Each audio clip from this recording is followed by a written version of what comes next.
अस्सलामुअलैकुम नाजरीन, आप देख रहे हैं JN न्यूज़ और मैं हूं आपकी होस्ट रुबीना चौधरी।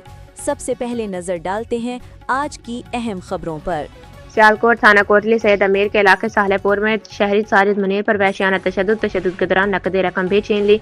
रशीद और पप्पू गुजर और दीगर साथियों के खिलाफ मुकदमा दर्ज। तफसीलात के मुताबिक सियालकोट के थाना कोतली सैयद अमीर के दूर दराज इलाका मौजा झम्बिया दलाला के रिहायशी साजिद मुनीर गुजर, जो कि भैंसों का लेन देन करता है, आमिर नामी शख्स को भैंस के पैसे देने जा रहा था। इलाका चपराड़ के गाँव सालेपुर के रशीद और पप्पू गुजर, अब्दुल्ला, मुश्ताक, अबू बकर, हामिद व दीगर साथियों ने रोककर वहशियाना तशद्दुद किया। तशद्दुद से साजिद मुनीर को सर और टांग पर शदीद चोटें आईं। मुल्ज़मान ने तशद्दुद के दौरान 4,50,000 रुपए भी छीन लिए।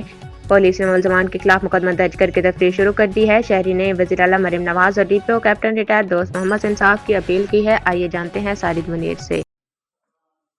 जी अस्सलाम वालेकुम जनाब, साजिद मुनीर हकला झूमिया गुजरा तो ये जनाबे मोहतरम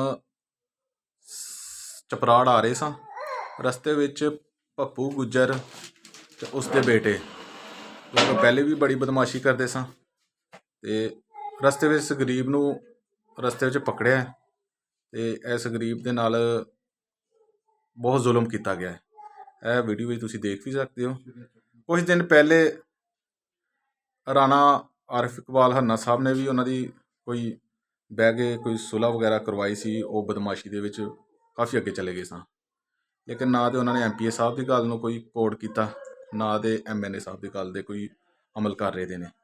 वो बदमाशी कर रहे ने ते इलाके आस्ते वो बिल्कुल नासूर बदमाशी कर रहे हैं। तो मेरी इल्तजा है CM साहिबा मरीम नवाज साहिबा नाल ते पंजाब पुलिस IG पंजाब साहब नाल ते मुतलका साडे जिहड़े अदारे ने CCD दे कि इन्हां बदमाशां नूं पकड़िया जाए ते इन्हां दे कैफरे करदार तक इन्हां नूं पहुंचाया जाए। इन्हां गरीब लोगों उत्ते जुल्म ना होए, किसी भैन दा भाई ना उजड़े, किसी कोई बेटी किसी दी गरीब वो बेवा ना होवे ते किसी दे बच्चे यतीम ना होण। ते मेहरबानी करो ते इस तरह अदारे इस तरह दे लोकां नूं काबू विच पाउण। जज़ाकल्लाह।